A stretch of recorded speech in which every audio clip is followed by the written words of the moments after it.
अदित की हुई वापसी। उड़ गए मंगल और ईशाना के होश। इन दोनों में से किसी को भी उम्मीद नहीं थी कि मरा हुआ अदित वापस से जिंदा हो जाएगा। इन दोनों के सामने ही अदित का भयानक एक्सीडेंट हुआ था। एक ऐसा एक्सीडेंट जहां पर अदित की कार खाई में गिर चुकी थी और खाई में गिरने के बाद अदित की लाश भी बाहर आई थी। खून से लथपथ अदित की लाश। यह देखकर ईशाना और मंगल दोनों के ही पांव तले जमीन खिसक जाती है। अब हम आ जाते हैं कहानी के 5 साल आगे वाले पड़ाव में, जहां पर मंगल को पता चलता है कि अदित अभी भी जिंदा है और वह अपना नाम बदलकर दूसरे शहर में रह रहा है, वह भी सोमिया की बेटी के साथ। सोमिया का क्या हुआ, यह अभी भी किसी को पता नहीं है। और जैसे ही यह बात मंगल और ईशाना को पता लगती है, तो इन दोनों को 440 वोल्ट का बड़ा झटका लगता है। और फिर यह दोनों जो करते हैं, वह जानने के बाद तो मानो आपके भी पांव तले जमीन खिसक जाएगी। मंगल लक्ष्मी की हैरान कर देने वाली कहानी शुरू हो चुकी है। तो आखिर यह पूरी कहानी क्या है, आइए जानते हैं आज की इस वीडियो में। तो बिना किसी वक्त गवाए चलिए मंगल लक्ष्मी के लेटेस्ट एपिसोड का रिकैप शुरू करते हैं। कहानी की शुरुआत होती है ईशाना से। ईशाना इस वक्त बाहर आजादी से घूम रही थी, लेकिन बेचारी ईशाना को क्या ही पता कि कुछ ही समय के अंदर वह जेल की सलाखों के पीछे जाने वाली है। क्योंकि जैसे ही ईशाना अपने घर की ओर निकल रही होती है, उसी वक्त पीछे से पुलिस आती है और ईशाना को अरेस्ट कर लेती है।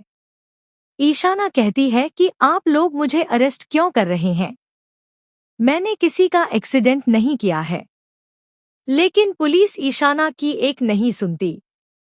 इस वक्त ईशाना घबरा गई थी। ईशाना डर गई थी।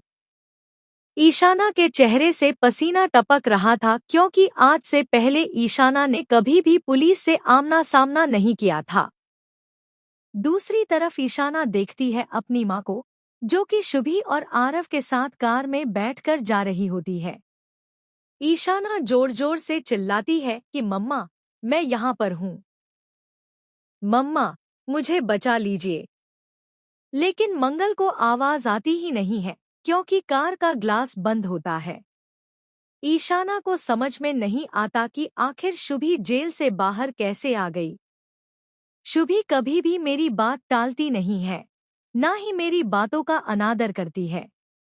उसने मम्मी को कुछ नहीं बताया होगा। जरूर मम्मी ने ही यहाँ पर कुछ किया है। वह मेरी खुशी बर्दाश्त नहीं कर सकती ना। उनके लिए उनकी सबसे प्यारी ईशाना नहीं, बल्कि शुभी है। शुभी। कहीं ना कहीं ईशाना के मन में मंगल के प्रति नफरत बढ़ती जा रही थी। एक नहीं, दो नहीं, बल्कि कई सालों से यह नफरत कम होने की जगह बढ़ती ही जा रही है। घरवाले भी इससे परेशान हैं, खासकर कुसुम। कुसुम चाहती है कि घर वापस से हरा भरा हो जाए, वापस से खुशियों से भर जाए। लेकिन वह कर भी क्या सकती है, क्योंकि उसे अदित के बारे में कुछ भी नहीं पता है। कुसुम तो अभी भी यह मान बैठी है कि अदित जिंदा है, और न केवल जिंदा है, बल्कि वह सोम्या के साथ अलग जीवन बिता रहा है। क्योंकि आज से 5 साल पहले कुसुम को एक चिट्ठी मिली थी। घर के अंदर वह चिट्ठी, जिसमें साफ तौर पर लिखा हुआ था कि माँ, मैं अब सोम्या के साथ अपनी नई बेटी के साथ नई जिंदगी की शुरुआत करने जा रहा हूँ। मुझे मंगल से शादी नहीं करनी और मैं उस गंवार से कभी भी शादी नहीं करूँगा। आज से कुछ साल पहले, यानी 17 साल पहले, जो मैंने गलती की थी, मैं उस गलती को नहीं दोहराऊंगा। इस बार मैं आप लोगों की खुशी नहीं, अपनी और अपनी बेटी की खुशी ढूंढ रहा हूँ। मुझे माफ करना कि मैं एक अच्छा बेटा न बन पाया। उसके बाद से कहीं ना कहीं कुसुम टूट सी गई है। कुसुम हर दिन इंतजार करती है कि अदित लौट आएगा। कम से कम अदित एक बार कॉल करके बात तो करेगा।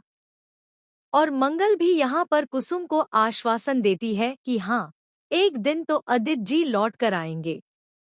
और मंगल ने ईशाना से कह रखा है कि अदित का सच अभी भी किसी को न बताया जाए, क्योंकि अगर घर में अदित का सच पता चल गया तो अदित के माता पिता यानी कुसुम और सुदेश जी दोनों ही बिखर जाएंगे, दोनों ही टूट जाएंगे, क्योंकि इनका केवल और केवल एक ही बेटा है जिसे ये बहुत ज्यादा प्यार करते हैं। आज अदित के नाम से इन दोनों की आंखों सा बात ईशाना की, तो ईशाना को जेल की सलाखों के पीछे डाल दिया गया है। मंगल यहाँ पर शुभी से कहती है कि शुभी, तुम्हें ऐसा नहीं करना चाहिए था, तुमने बहुत गलत किया। आखिर तुमने ईशाना का गलत में साथ क्यों दिया? शुभी चुपचाप रहती है, कुछ कहती नहीं है। आरव को यह चीज बहुत ज्यादा अच्छी लगती है कि शुभी अपनी बहन को बचाने के लिए अपने आप को पुलिस के हवाले कर देती है। अरे, आज के जमाने में ऐसी लड़की मिलना मुश्किल ही नहीं, नामुमकिन है।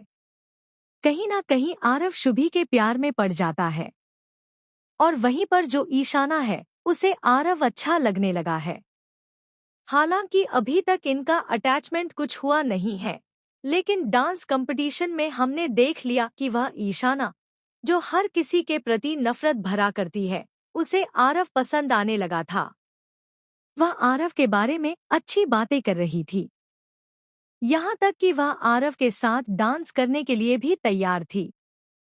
यह बहुत बड़ी बात है।